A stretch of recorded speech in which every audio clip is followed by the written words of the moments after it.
ونصلي ونسلم على رسوله الكريم أما بعد أعوذ بالله من الشيطان الرجيم بسم الله الرحمن الرحيم من عمل صالحا من ذكر أو أنثى وهو مؤمن فلنحيينه حياة طيبة صدق الله العظيم إن الله وملائكته يصلون على النبي اللهم صل على سيدنا ومولانا محمد معدن الجود والكرم وآله وصحبه وبارك وسلم۔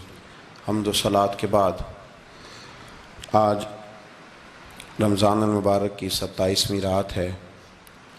امام اعظم ابو حنیفہ رحمۃ اللہ علیہ سمیت بہت سارے بزرگ یہ فرماتے ہیں کہ یہی لیلۃ القدر کی رات ہوتی ہے، اگرچہ وہ اس بات کو طے نہیں کرتے لیکن فرماتے ہیں یہی اکثر ہم نے اسی مقام پر لیلۃ القدر کو پایا ہے۔ نبی رحمت علیہ الصلاۃ والسلام نے صحابہ کرام علیہم رضوان کے سامنے گزشتہ امتوں کے احوال ذکر فرمائے کہ 1,000 سال ان کی عمریں ہوتی تھی، 1500 سال تک وہ زندہ رہتے تھے۔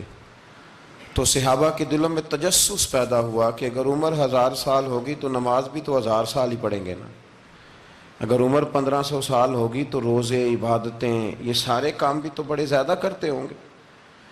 تو یہ شوق جب پیدا ہوا تو اللہ کریم نے فرمایا کہ محبوب میں ایک رات دیتا ہوں، لیلۃ القدر خیر من الف شہر، جو رات ایک ہوگی پر 1000 مہینے سے بہتر ہوگی، 1000 مہینے سے۔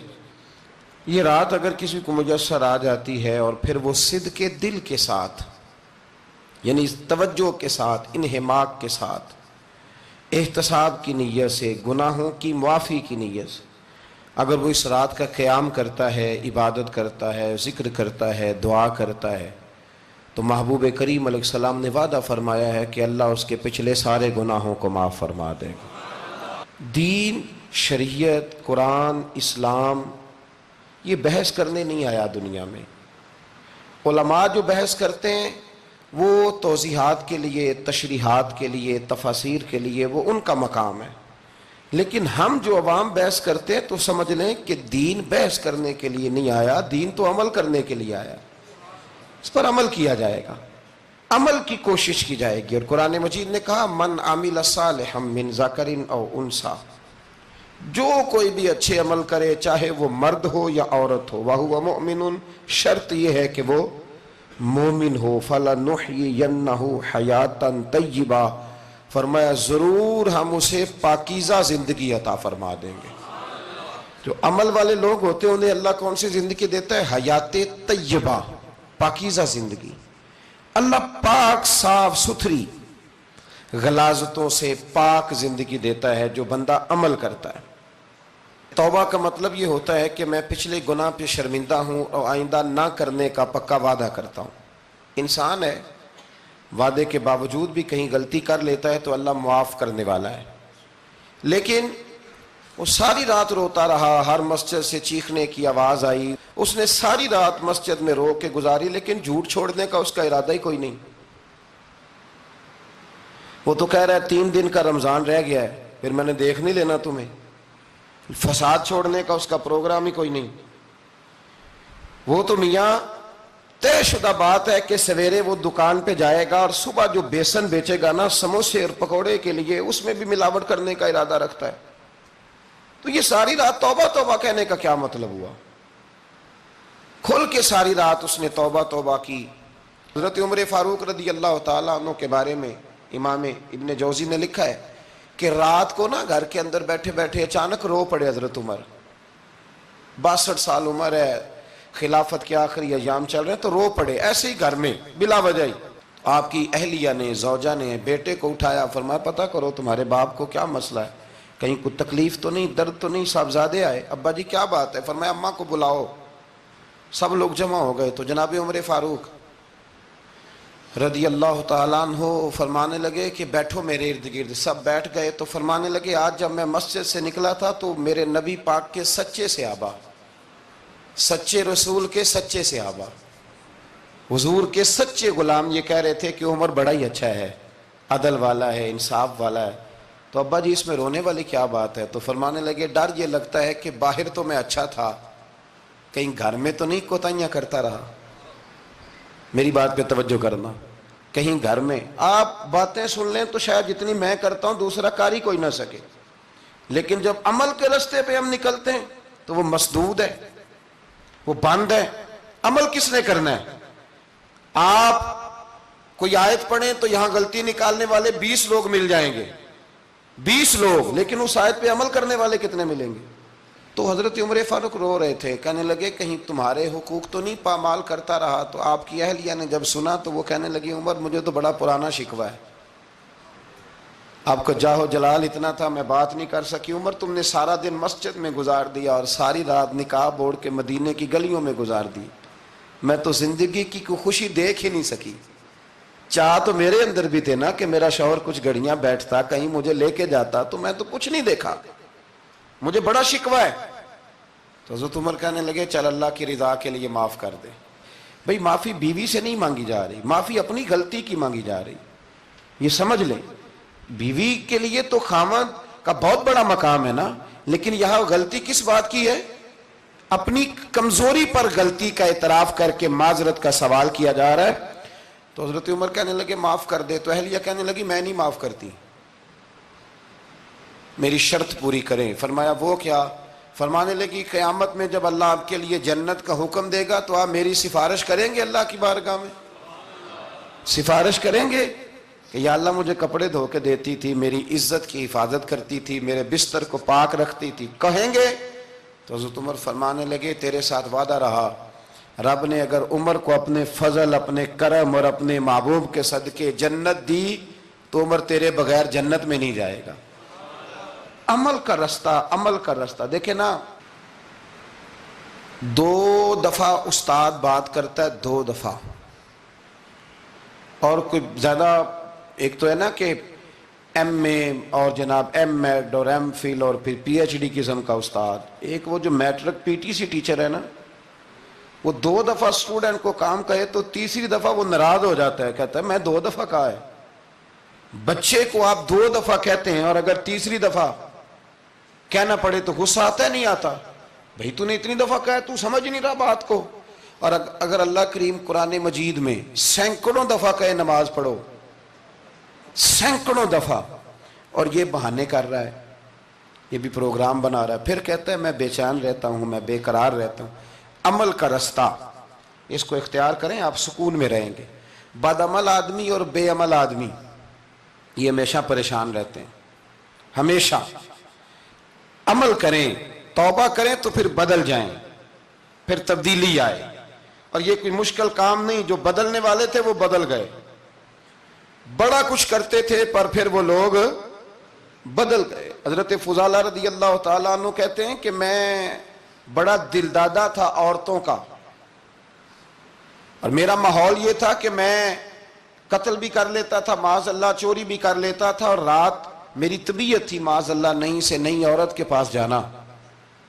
کہتے ہیں ابو جہل نے اعلان کیا کہ جو نبی پاک علیہ السلام کا سر اقدس معاذ اللہ کاٹ کے لائے گا، نقل کفر کفر نہ باشد، 100 سرخ اونٹ انعام ملے گا۔ تو میں نے ارادہ کر لیا کہ میں بہت سارا انعام حاصل کروں گا۔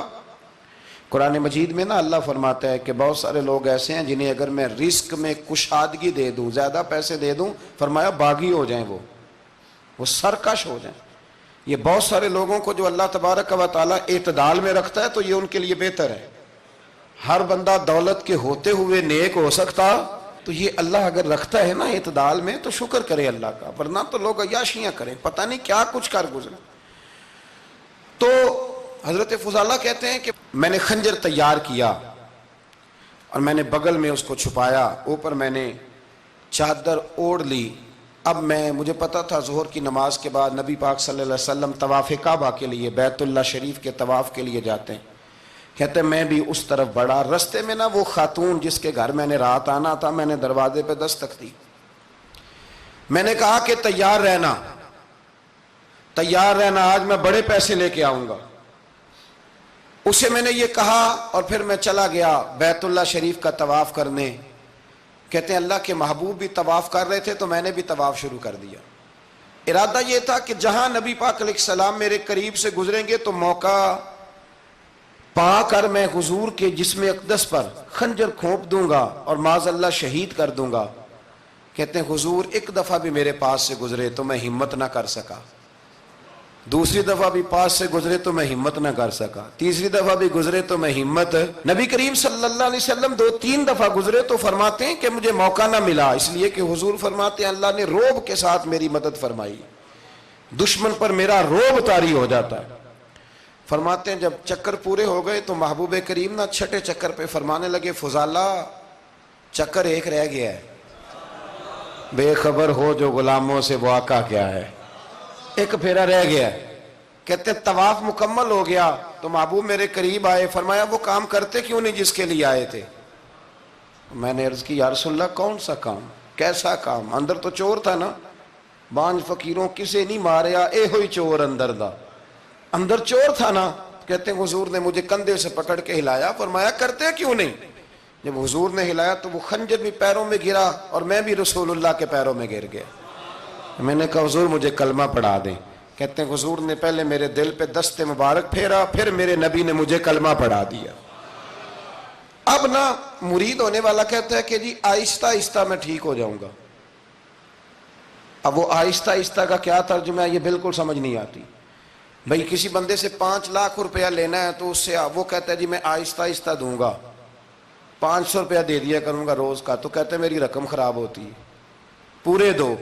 اور نیکی کی بات جب آتی ہے تو کہتے ہیں حضرت صاحب دین اتنا سخت نہیں ہے، میں آہستہ آہستہ ٹھیک ہو جاؤں گا۔ اب میں مغرب عشاء پڑھنی شروع کر دیا میں نے، اب میں تسبیح لے لی ہے، کل میں نے بھی آہستہ آہستہ میں ٹھیک ہو جاؤں گا۔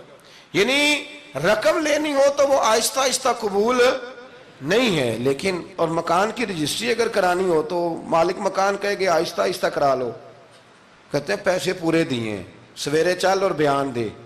یہ کیا بات ہوئی؟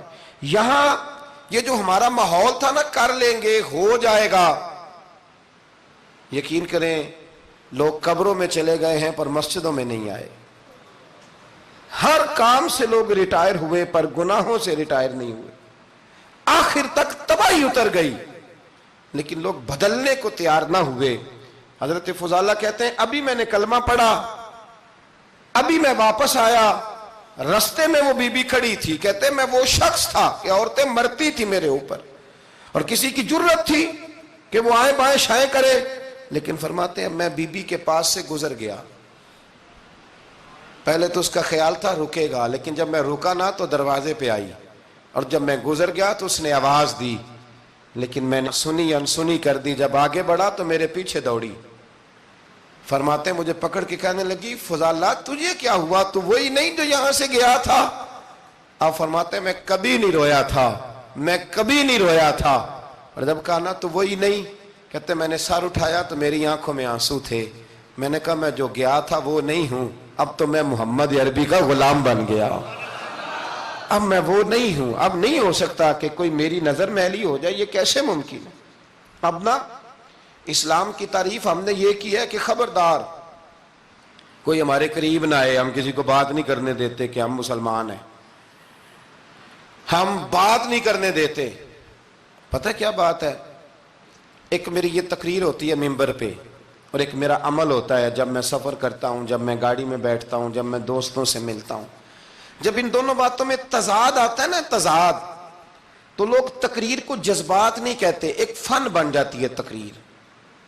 آپ کو پتہ ہے نا وائزین نعت خواں کہتے ہیں میں نے محفل لوٹ لی، پھر لوگ شمار کرتے ہیں کتنے لوگوں نے سبحان اللہ کہی، پھر لوگ شمار کرتے ہیں کہ آج 5 بندے روئے بھی تھے جب میں تقریر کر رہا تھا، تو پھر یہ فن ہے، یہ جذبات کا اظہار۔ سمجھ لیں بات کو کہ عمل جب آپ نہیں نہ کرتے عمل، تو آپ خود بڑے بے چین رہتے ہیں کہ یار یہ میں کیا کر رہا ہوں، یہ کون سا گورکھ دھندا ہے کہ میرا عمل صفر ہوتا جا رہا ہے۔ ہمارے ایک استاد تھے تو وہ فرمایا کرتے تھے کہ اگر پڑھے لکھے آدمی کو تم بے عمل دیکھو تو اس سے دور ہٹ جایا کرو ورنہ تمہیں بھی بے عمل کر دے گا۔ میں نے ان سے عرض کی، میں نے کہا حضور یہ کیا ہے؟ تو فرمانے لگے اپنے حضرت صاحب سے پوچھنا، وضاحت کریں گے۔ میں نے حضرت صاحب سے کہا جی عجیب بات کر دی ہے، علم والے بندے کے پاس بیٹھ کے تو علم آتا ہے، تو وہ فرما رہے تھے کہ علم والے بندے کے پاس اگر وہ بے عمل ہو تو بالکل نہ بیٹھنا، تو حضرت صاحب فرمانے لگا انہوں نے صحیح کہا ہے. اب بات بہت بڑی ہے، پتہ نہیں آپ کی سمجھ میں آتی ہے نہیں آتی، بہرحال کر دیتا ہوں. پڑھا لکھا بندہ اگر بے عمل ہو تو اس کے پاس، تو میں نے کہا حضور کیوں؟ فرمانے لگے اس لیے کہ وہ اپنی بے عملی پر بھی دلائل دے گا، وہ بے عملی پر بھی دلیلیں قائم کرے گا کہ یہ وجہ ہے تو اس لیے میں ایسے کر رہا ہوں. تو چونکہ وہ بے عمل ہے اور ہے پڑھا لکھا، نبی کریم صلی اللہ علیہ وسلم کے غلام نہ پل بھر میں بدل جاتے تھے.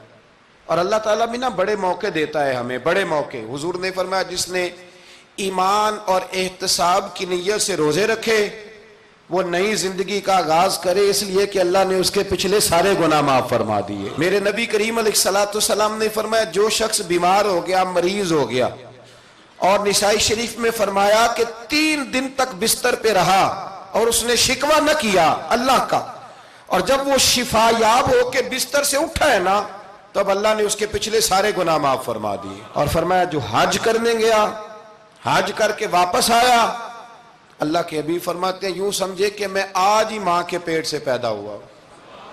بڑے موقع اللہ نے دیے، بڑے موقع، بڑے سارے موقع عطا فرمائے کہ میں تیرے پچھلے گناہ معاف کر دوں گا. تو بھی تو نئی زندگی کا آغاز کرنا، تو بھی تو شروع کرنا نئے سرے سے، تو بھی تو بدل کے آنا، تو بھی تو اپنے اندر تبدیلی پیدا کرنا. سالوں بیت گئے، ہمیں سالوں بیت گئے، تقریر کرتے، تقریر سنتے، قرآن سنتے، پورا قرآن سنتے، ترجمہ اور تفسیر لوگوں نے پڑھ پڑھ کے بڑا جگہوں پہ لوگ دلائل دیتے، بات کرتے. کب وہ وقت آئے گا جب ہم عمل کریں گے؟ تھوڑا مجھے سفر کرنا پڑتا ہے، دنیا میں گھومتا رہتا ہوں، تو کچھ چیزیں ایسی ہوتی ہیں جو کبھی کبھی انوکھی ہو جاتی ہیں. میں ایک جگہ پہ تھا تو وہاں 4 5 6 عمرے کے ٹکٹ تھے محفل میں. تو ہمارے آپ کو پتہ ہے نا وہ جو دلیلوں والے لوگ ہیں ان بیچاروں کو بھی کوئی دلیل نہیں ملتی. تو ایک صاحب مجھے کہنے لگا جی عمرے کا ٹکٹ دینا جائز ہے قرآن اندازی کر کے؟ میں نے کہا یار چلو جائز ہی رہنے دو، تیری مہربانی، کہ اب اس پہ بھی اعتراض آ گیا ہے.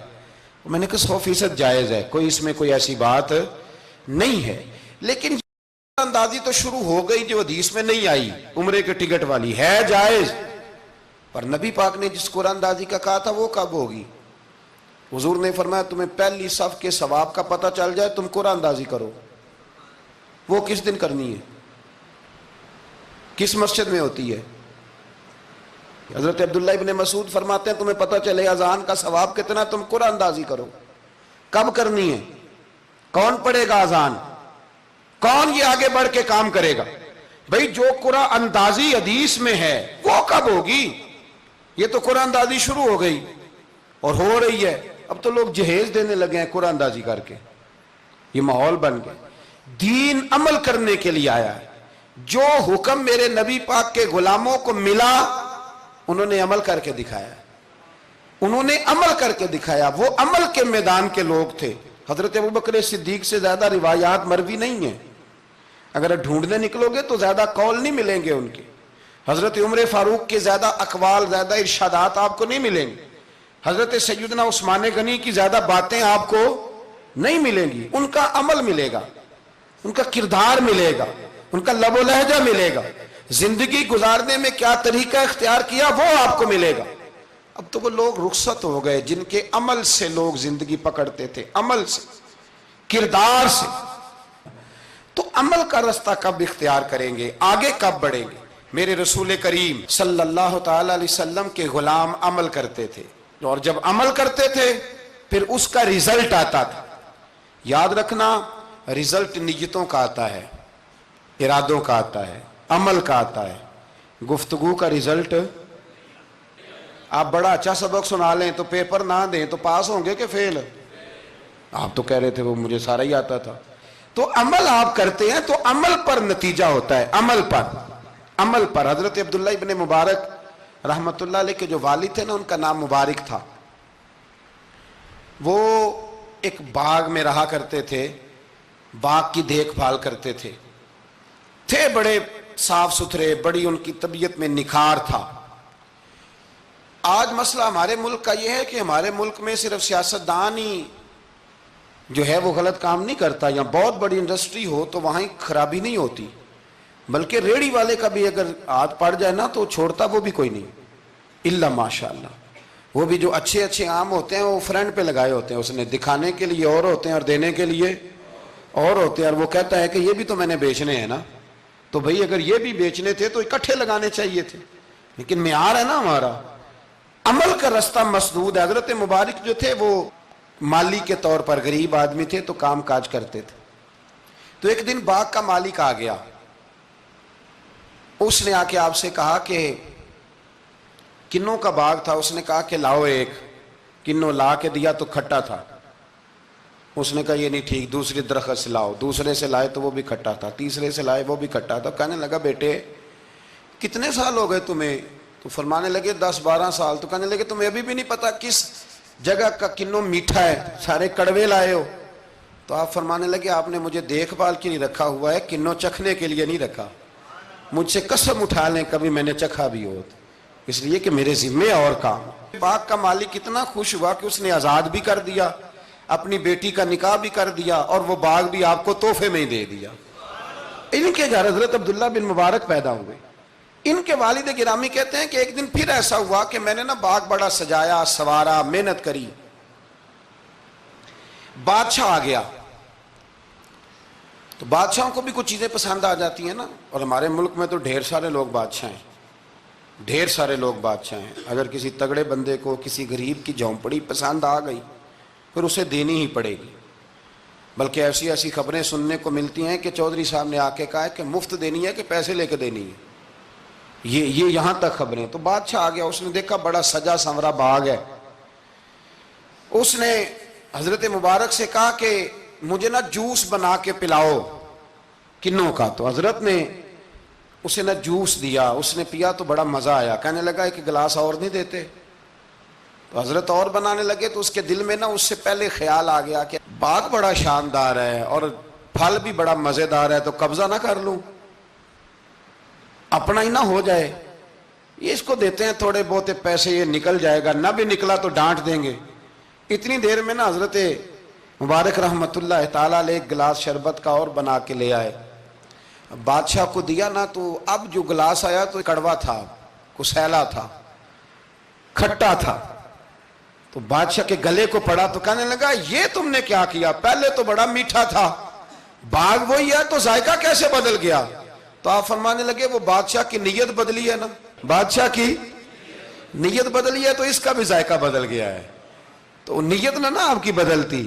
تو اور یہ حضور کا فرمان ہے، فرمایا اللہ کے کچھ بندے ایسے ہوتے ہیں جو اللہ کے دیے ہوئے نور سے دیکھتے۔ کہا آپ کی نیت بدل گئی تو اس کا ذائقہ بدل گیا۔ اب بادشاہ نے دل میں کہا نہیں یار بندہ کہہ تو ٹھیک ہی رہا ہے، یہ تو اس کی محنت سے اللہ نے پھل دیا، مجھے ایسا نہیں کرنا چاہیے۔ تو حضرت دوڑ کے گئے تو دوسرا جوس کا گلاس بنا کے لائے، اب دیا تو میٹھا تھا، کہنے لگا اب کیا ہوا؟ فرمانے لگے آپ کی نیت ٹھیک ہو گئی ہے تو رب نے ذائقہ بھی ٹھیک کر دیا ہے۔ نبی پاک علیہ السلام نے فرمایا اللہ تو تیرے گمان کے قریب رہتا ہے، تیرے گمان کے۔ یہ میں بچوں کو نا تھوڑے دن پہلے میں انہیں کہہ رہا تھا دین میں آگے بڑھنے کے لیے کوئی سیاست نہ کرنا، کوئی چکر نہ چلانا۔ میں نے چکر چلانے والے لوگ ہمیشہ پیچھے رہ جانے والے دیکھے، تھوڑا کر لینا پر اتنا کرنا جتنا مخلص ہو کے ہو سکے، کوئی چکر چلانا، کسی کھاتے میں پڑنا، اس سے بچنا، نہ پیچھے رہ جاؤ۔ میں نے بڑے بڑے تیز لوگوں کو زندگی میں زیرو دیکھا ہے، اور بڑے بڑے سادے لوگ جن کو 50,000 روپیہ گننا پڑ جائے تو تھک جائیں، لیکن اللہ نے انہیں دیا ہے تو بغیر حساب کتاب ہی عطا فرمایا ہے۔ تو ہم نہ نیتوں کے بل بوتے پر عمل کریں، خالی باتیں نہ کریں، آپ کا جو عمل ہوگا وہ آسانی کر دے۔ حضرت حبیب اجمی بڑے مالدار تھے، دنیا میں ڈھیر سارا فساد مالداروں کی وجہ سے ہوتا ہے۔ یہ جو شادیاں مہنگی ہوئی ہیں نا، یہ ابھی تھوڑا عرصہ پہلے کی بات ہے کہ شادی میرج ہال میں کرنے کا کسی دیہاتی کو کہتے تھے تو وہ کہتا تھا کہ میں نے نہیں میرج ہال میں کرنی، تھی کروں توڑی دیے۔ اب کیا ہوا ہے؟ کوئی منع کرتا ہے؟ بلکہ جو بڑے دور دراز دیہات ہیں ان میں بھی میرج ہال بن گئے۔ یہ امیر کچھ قباحتیں ایسی پیدا کرتے ہیں کہ غریبوں کے لیے بھی مشکل ہو جاتی ہے۔ یہ کچھ ایسے معاملات لاتے ہیں میدان میں کہ پھر عام لوگوں کے لیے اس میں مشکلات ہوتی ہیں، چونکہ وہ رواج بن جاتا ہے معاشرے کا۔ پیسے والا آدمی اس رواج کو لاتا ہے میدان میں، اس سے خرابی ہوتی ہے۔ اور پھر میرے غریب کا یہ حال ہے کہ امیر کو رسم چھوڑ دے تو چھوڑ دے، غریب کو قرضہ اٹھانا پڑے، چھوڑنی کوئی شے نہیں اس نے، جو مرضی ہو جائے، اس نے کوئی چیز پیچھے نہیں ہونے دینی۔ حضرت حبیب اجمی بڑے مالدار تھے، تو وہ کاروبار کر، یہ مالدار لوگ جو ہوتے ہیں نا، یہ تو کہتے ہیں پیسے کو پیسہ، ہے نا، کتنا مشہور ہے جملہ، پیسے کو پیسہ، تو یہ پھر مارکیٹ میں پیسہ پھینکتے ہیں، تو یہ پیسہ کھینچنے کے لیے پیسہ پھینکتے ہیں، پھر ایک دوسرے کو کہتے ہیں تیری وجہ سے مہنگائی ہوئی ہے، تیری وجہ سے مہنگائی ہوئی۔ حالانکہ مہنگائی کسی کی وجہ سے بھی ہوتی کس کے لیے؟ غریب کے لیے۔ مطلب پیٹرول مہنگا ہوا تو کرایہ بڑھ گیا بس کا، لیکن پیٹرول سستا ہوا تو کبھی کرایہ بھی سستا ہوا ہے، اس نے ادھر ہی رہنا ہے۔ تو مہنگائی کس بیچارے کے لیے ہوئی؟ غریب کے لیے، جس نے گھر جانا ہے نا، اس نے گھر جانا ہے۔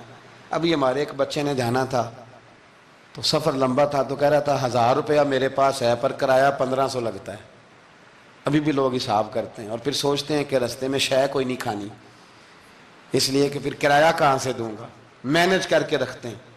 یہ خدمت ہوتی ہے نا علماء کی، حفاظ کی، تو مجھے پتہ ہے، میں اس قبیلے کا آدمی ہوں، مجھے پتہ ہے کہ یہ کیسے حساب کر کے رکھتے ہیں کہ اب اتنے آئے ہیں تو اس میں سے یہاں، جس کے پاس ہیں ہی بڑے لمیٹڈ سے، تو وہ بیچارہ پہلے سے سوچ کے بیٹھا ہوتا ہے، مجھے پتہ ہے۔ جن کے پاس پھر بے حساب ہوتا ہے وہ پھر مارکیٹ میں پھینکتے ہیں تو کھینچتے ہیں، ظلم کرتے ہیں۔ حضرت حبیب اجمی کہتے ہیں جب مال دیا اللہ نے تو میں نے سود کا کام شروع کر دیا۔ اب سود والوں کے پاس بھی بڑی دلیلیں ہیں، انشورنس والوں نے بھی فتوے رکھے ہوئے ہیں، وہ آ کے فتویٰ دکھاتے ہیں، وہ کہتے ہیں جناب فتویٰ۔ تو میں نے کہا کہ فتویٰ مارکیٹ میں میری طرح کے مولوی ہیں میاں، اب کیسی بات کرتے ہو، فتویٰ تو مل ہی جاتا ہے، لیکن نبی کریم علیہ السلام کا وہ فرمان ذہن میں رکھنا کہ حضور نے فرمایا ایک حلال ہے تو ایک حرام ہے، ایک میں شک ہے۔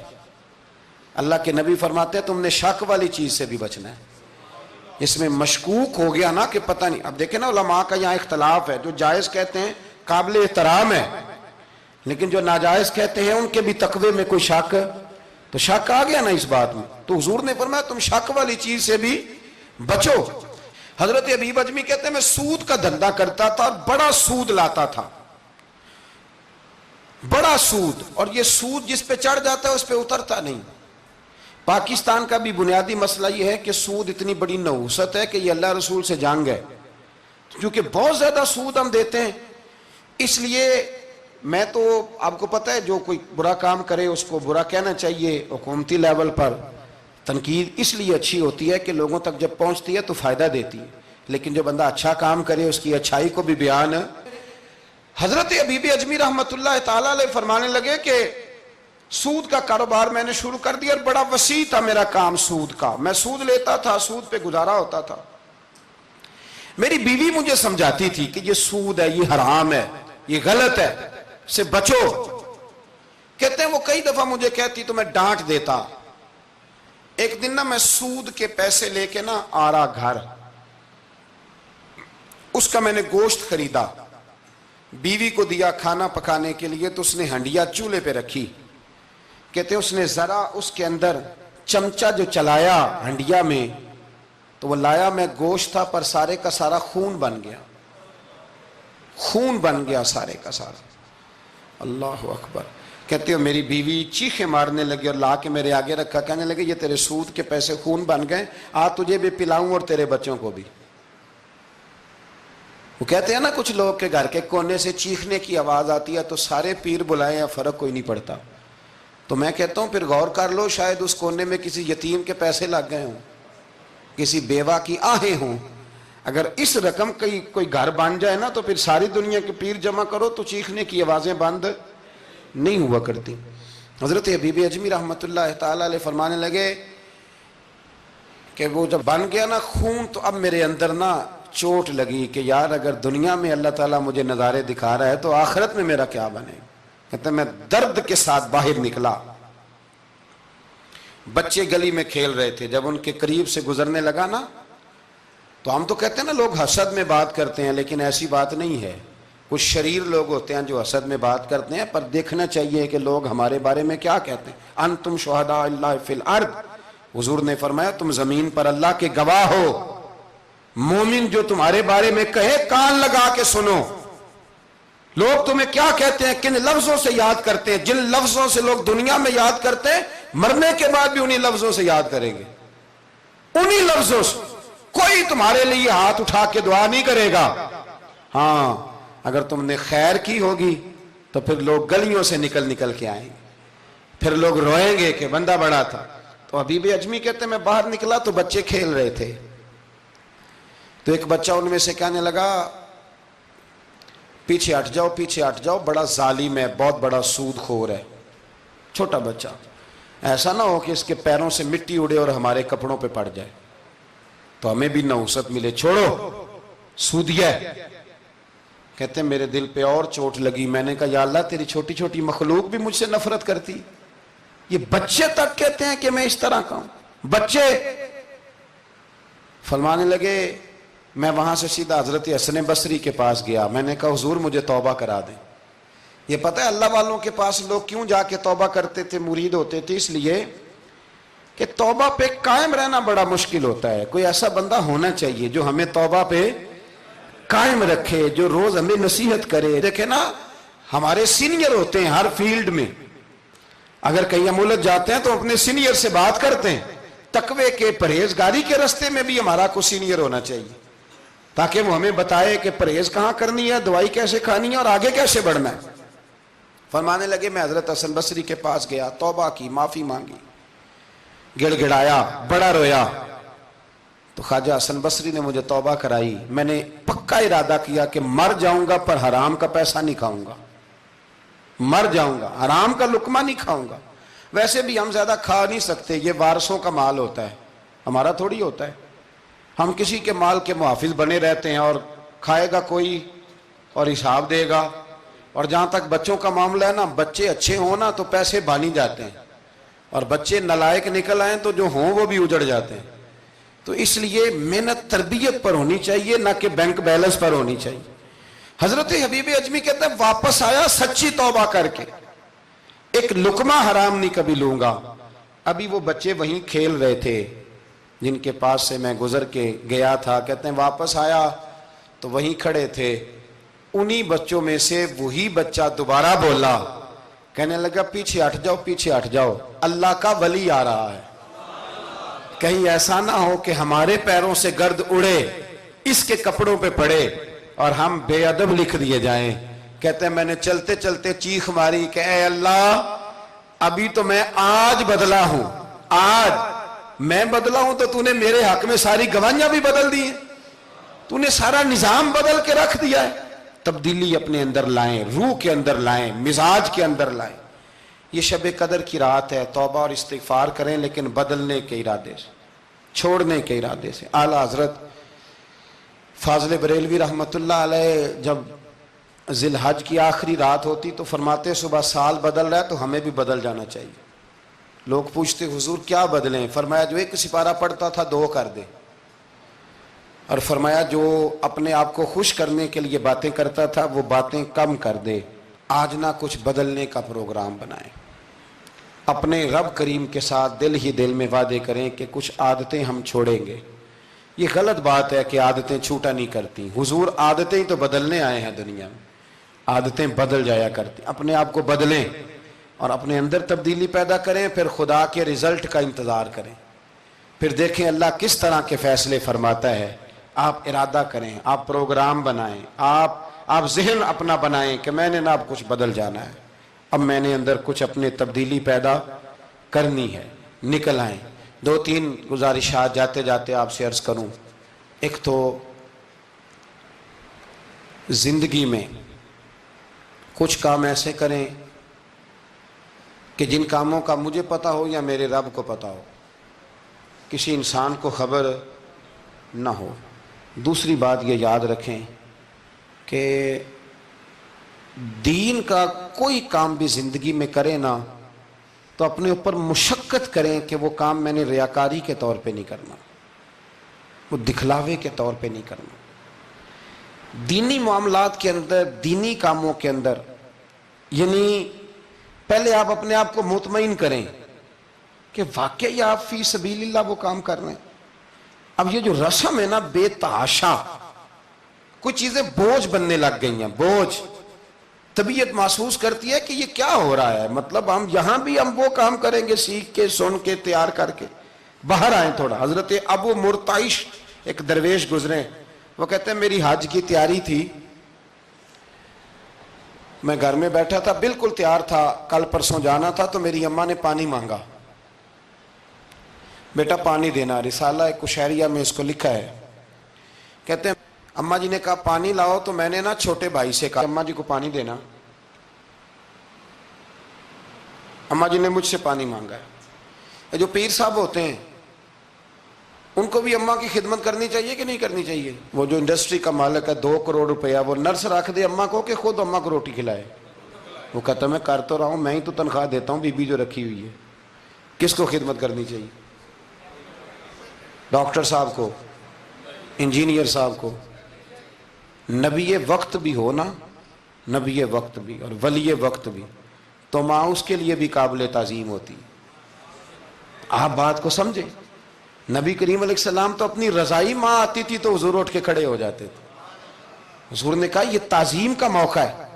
حضرت ابو مرتعش کہتے ہیں اماں نے پانی مانگا، کل میں نے حج پہ جانا تھا، چھوٹے بھائی سے کہا ذرا اماں کو پانی دینا، چونکہ میں تو پیر صاحب ہوں، میں تو علامہ صاحب ہوں، 25-30 آدمی ابھی گلی میں کھڑے ہیں مجھے ملنے والے، بہت پتر تو پانی لا دے، پانی کی بات ہی ہے نا۔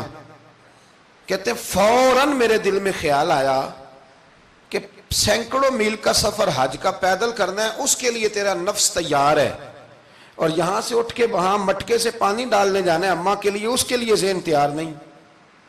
فرماتے ہیں پھر میرے اندر سے آواز آئی کہ یہ تو حج کرنے جا رہا ہے نا، اس میں لوگ تجھے حاجی کہیں گے، اور واپسی پہ تیرے گلے میں پھولوں کا ہار ڈالیں گے، لیکن اماں کو پانی پلانے پر تو کوئی بندہ انعام نہیں دے گا، کوئی شور نہیں ہوگا۔ تو فرماتے ہیں میں سمجھ گیا کہ ابھی میں حج کے لیے نفسیاتی طور پر تو تیار ہوں پر دلی طور پر تیار نہیں ہوں۔ کہتے ہیں میں نے حج کا ارادہ چھوڑ دیا۔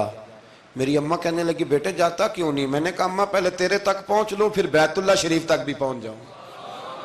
تو دینی کام زندگی میں کوئی بھی کرے نا مخلص ہو کے کریں، نکل آئیں تسنن سے، بس کریں۔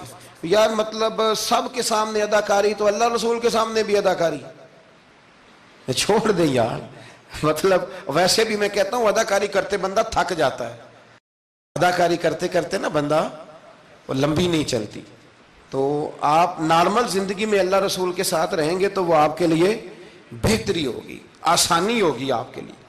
میں شب برات کی محفل کے بڑے پوسٹر نہیں بنواتا، شب قدر کے بھی نہیں بنواتا، اگر کبھی بنتے ہیں تو دوست کوئی بنا کے لگا دیتا ہے، بڑا مختصر سا پیغام، وہ بھی شاید آج کیوں بلا۔ میں دوستوں کو ہمیشہ کہتا ہوں کہ جس کو تنہائی میں شب قدر میں مزہ آتا ہے نا اللہ اللہ کرنے کا، وہ تنہائی میں کرے، لیکن زیادہ تر لوگ کر نہیں پاتے، اس لیے ہم محفل کو سجاتے ہیں۔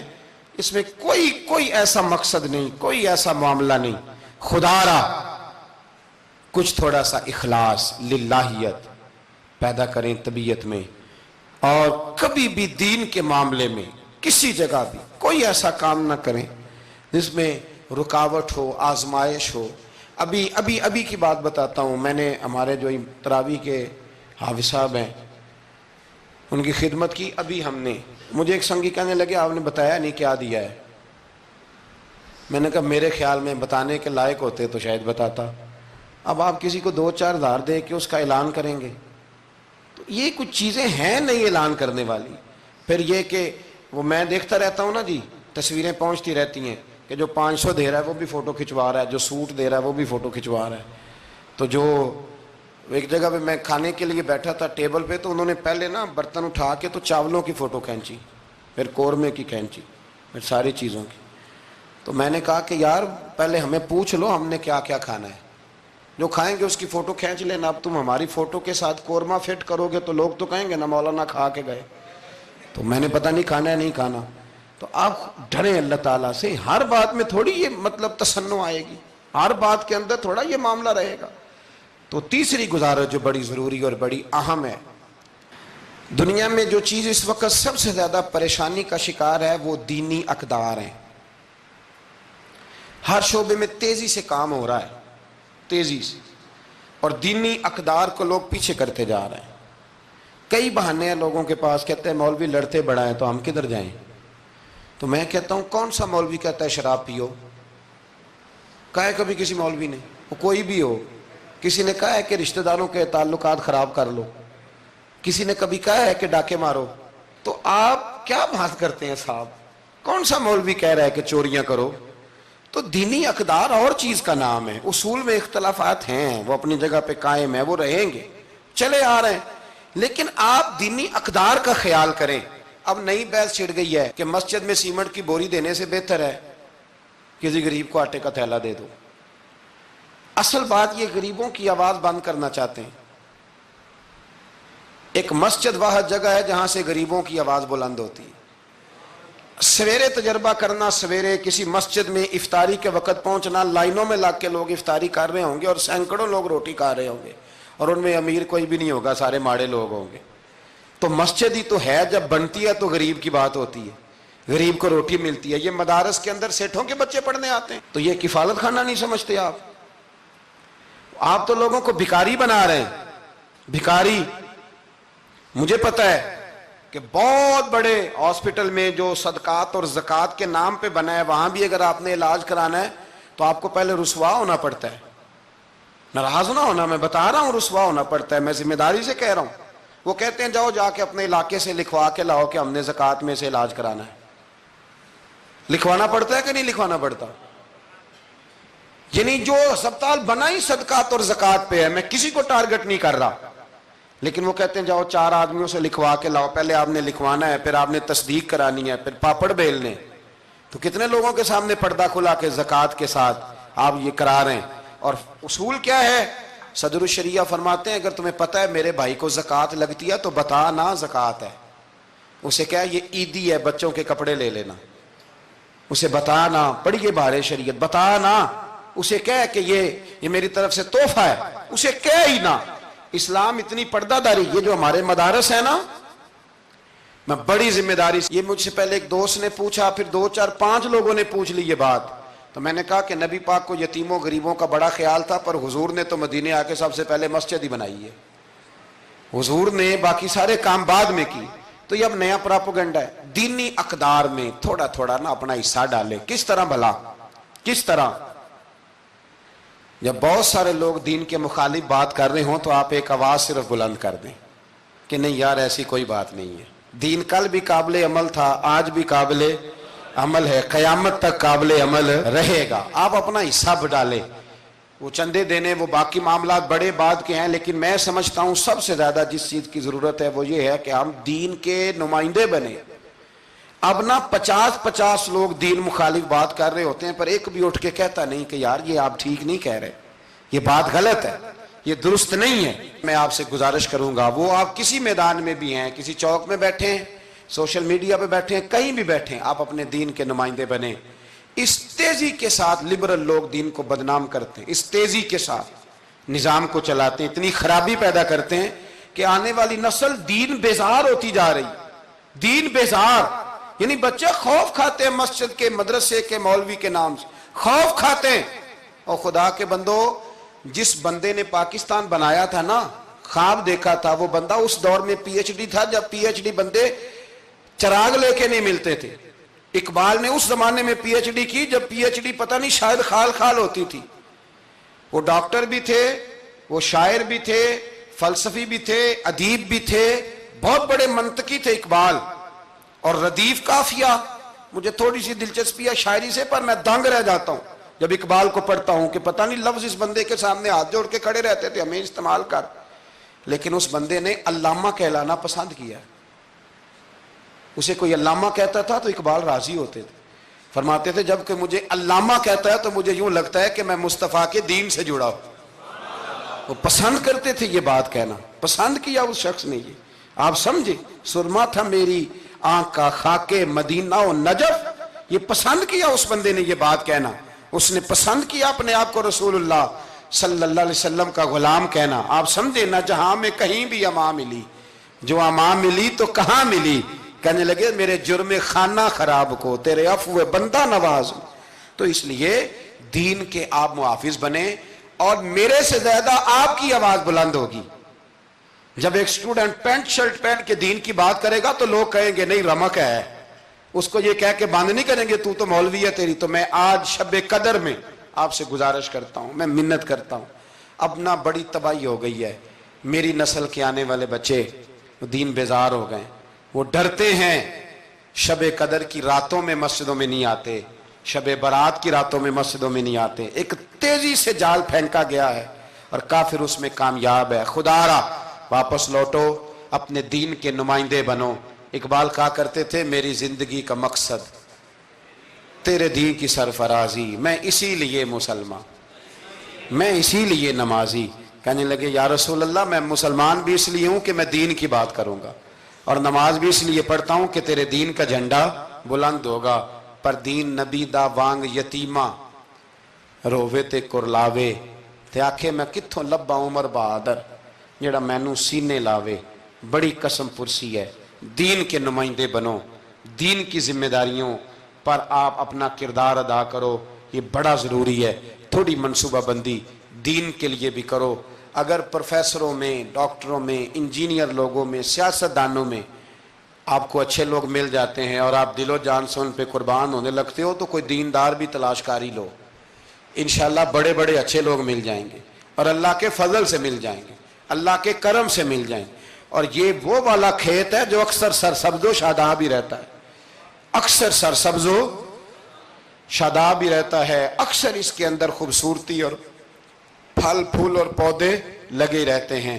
جو میں نے کہا میں دعا کرتا ہوں اللہ اسے قبول فرمائے. جہاں ہم بھول گئے میری دعا ہے اللہ ہم سے درگزر فرمائے. خیر کی بات کی اللہ ہمیں توفیق عطا فرمائے.